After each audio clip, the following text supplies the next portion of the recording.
নমস্কাৰ। পোনপ্ৰথমে মই সকলো শিক্ষাগুৰুলৈ সশ্ৰদ্ধ প্ৰণাম জনাইছোঁ। আজি শিক্ষক দিৱস 5 ছেপ্টেম্বৰ। বিখ্যাত মহামানৱ চিৰনমস্য ব্যক্তি এন্ধাৰবাদ মোকলাই তোলা ডক্টৰ সৰ্বপল্লী ৰাধাকৃষ্ণন দেৱৰ জন্মদিন। সেই উপলক্ষে মই কিছু তেওঁৰ ব্যক্তিত্ব, কৃতিত্ব, ছাত্ৰ, ৰাজনীতিবিদ, কৰ্মজীৱন উপলক্ষে অকণমান পাঠ কৰিব ওলাইছোঁ। যদি কিবা ভুল ভ্ৰান্তি হয় তাৰ বাবে ক্ষমাপ্ৰাৰ্থী। ডক্টৰ সৰ্বপল্লী ৰাধাকৃষ্ণন।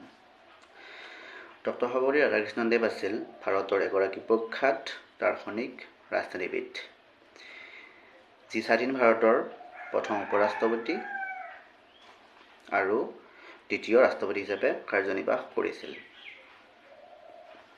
তেওঁ এজন প্ৰখ্যাত শিক্ষকো আছিল। সেয়েহে তেখেতৰ জন্মদিনটোত অৰ্থাৎ 5 ছেপ্টেম্বৰ তাৰিখে শিক্ষক দিৱস হিচাপে পালন কৰি আহি থকা হৈছে সমগ্ৰ বিশ্বতে। প্ৰতি বছৰে 5 ছেপ্টেম্বৰ দিনটো গোটেই বিশ্বতে শিক্ষক দিৱস হিচাপে পালন কৰা হয়, অৰ্থাৎ শিক্ষকসকলক বিশেষভাৱে সন্মান জনোৱা হয়। ডক্টৰ সৰ্বপল্লী ৰাধাকৃষ্ণন দেৱৰ জন্ম হৈছিল তামিলনাডুত এখন সৰু চহৰ টিউটানি নামৰ ঠাইত 1888 চনৰ আজিৰ দিনটোত অৰ্থাৎ 5 ছেপ্টেম্বৰ তাৰিখে। তেওঁৰ পিতৃৰ নাম আছিল বীৰস্বামী আৰু মাতৃৰ নাম আছিল সীতামা। তেওঁ এটা সাধাৰণ পৰিয়ালত জন্মগ্ৰহণ কৰিছিল। ডক্টৰ সৰ্বপল্লী ৰাধাকৃষ্ণন দেৱে প্ৰাথমিক শিক্ষা লাভ কৰিছিল তেওঁ নিজৰ গাঁৱতে, অৰ্থাৎ তামিলনাডুৰ নিজৰ ওচৰৰ বিদ্যালয়ত। লাহে লাহে তেওঁ উচ্চ শিক্ষাৰ কাৰণে বিভিন্ন ঠাইত ভ্ৰমণ কৰিলে, শিক্ষা গ্ৰহণ কৰিলে।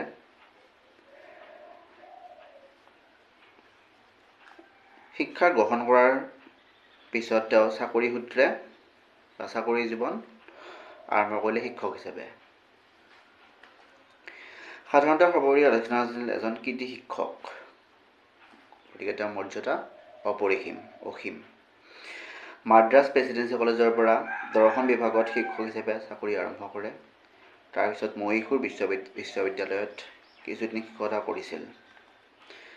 দৰ্শন বিভাগৰ মুৰব্বী হিচাপে তেওঁ কলিকতা বিশ্ববিদ্যালয়ে আমন্ত্ৰণ জনাইছিল। কেইবছৰ ধৰি তেওঁ শিক্ষকতা কৰিলে। বিলাতৰ মাৰ্চেণ্ট আৰু অক্সফৰ্ডত দৰ্শনৰ অধ্যাপক হিচাপে আছিল অৱশ্যে। বেনাৰস বিশ্ববিদ্যালয়ত উপাচাৰ্য পদত থকাৰ উপৰিও তেওঁ দিল্লী বিশ্ববিদ্যালয়ৰ আচাৰ্য আছিল। এইবাৰ আহিছোঁ ৰাজনৈতিক জীৱনলৈ। ডক্টৰ ৰাধাকৃষ্ণন উৎকৃষ্ট শৈক্ষিক কেৰিয়াৰ আছিল তেওঁৰ। কেইবাটাও সন্মানীয় প্ৰতিনিধি অধ্যাপন কৰাৰ লগতে অন্ধ্ৰ বিশ্ববিদ্যালয়ৰ উপাচাৰ্য আছিল। ডক্টৰ ৰাধাকৃষ্ণনৰ ৰাজনৈতিক জীৱন আৰম্ভ হৈছিল অলপ পলমকৈ, কাৰণ তেওঁ ফাৰ্ষ্ট টাইম শিক্ষকতাৰ লগত জড়িত হৈ আছিল। প্ৰায় 43 বছৰ বয়সত 1931 চনত তেওঁ পৰামৰ্শদাতা কমিটিখন ইনজুৱেৰ অলৱেল অক্ষ অপাৰেচনলৈ মনোনীত কৰা হয়। ভাৰতে স্বাধীনতা লাভ কৰাৰ পিছত 1946 চনত পৰা 1952 চনলৈ ইউনেস্কোত ভাৰতৰ প্ৰতিনিধি হিচাপে তেওঁ প্ৰতিনিধিত্ব কৰিছিল। তেওঁ উৎকৃষ্ট শৈক্ষিক অভিলেখ আৰু ইউনেস্কোৰ ৰাছিয়াত থকা কাৰ্যকলাপৰ বাবে তেওঁক ভাৰতে সাংবিধানিক সভালৈ নিৰ্বাচন কৰিছিল। 1952 চনত তেওঁ ভাৰতৰ উপৰাষ্ট্ৰপতি হিচাপে কাৰ্যনিৰ্বাহ কৰে আৰু পিছলৈ 1962 পৰা 1947 চনলৈ ভাৰতৰ দ্বিতীয় ৰাষ্ট্ৰপতি হিচাপে কাৰ্যনিৰ্বাহ কৰিছিল। গতিকে তেওঁ একেধাৰে আছিল শিক্ষক, ৰাজনীতিবিদ, লগতে কি আছিল তেওঁ দাৰ্শনিক, দৰ্শনশাস্ত্ৰৰো অগাধ জ্ঞান আছিল।